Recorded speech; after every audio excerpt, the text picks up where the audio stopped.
In this module, we will show you how to build an effective public services program to maximize the positive impacts in your community. We will review how to use CDBG for public services, including grant management and program design considerations, such as how to meet and document a national objective, stay within spending caps, and comply with related requirements. We will also discuss how to determine community needs and design an effective program.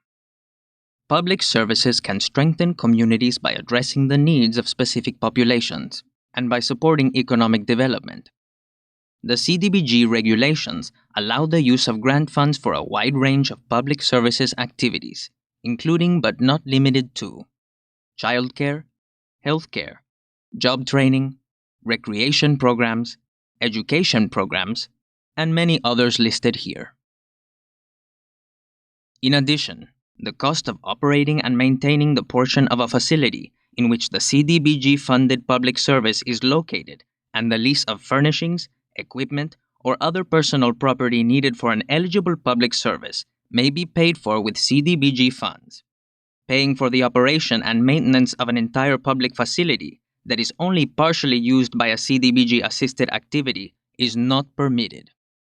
Public services are an integral part of a comprehensive community development strategy. They can address a range of individual needs and can increase the impact of CDBG dollars by complementing other activities. For example, entitlement grantees and units of general local government, hereinafter referred to as grantees, may combine financial counseling services, which can be funded as a public service activity, with housing rehabilitation assistance, to help owners manage finances to maintain the upkeep of their homes. When using CDBG to fund public services, there are some general rules to keep in mind. First, grantees cannot use CDBG to replace municipal funds. This means that the service could not have been provided by the municipality in the 12 months prior to submission of the relevant action plan. For example, CDBG funds cannot be used for the salary of a youth services coordinator if the town allocated that salary in its annual budget the year before. Second, the public service must be a new or expanded service. To qualify as an expanded service, grantees must demonstrate that there has been a quantifiable increase in the service than was delivered in the 12 months prior to the grantee's latest action plan.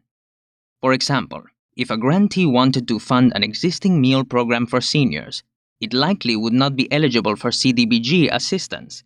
However, if the grantee wanted to expand the meal program to include a job training component to train people in meal preparation and cooking, then the job training component could be eligible. To ensure that you comply with these rules, plan early and talk with your municipal leadership and finance department about your planned activities for the year. Third, certain activities are not eligible. They include funding for activities already provided by a city or state, ongoing funding for municipal services, and direct payments to individuals.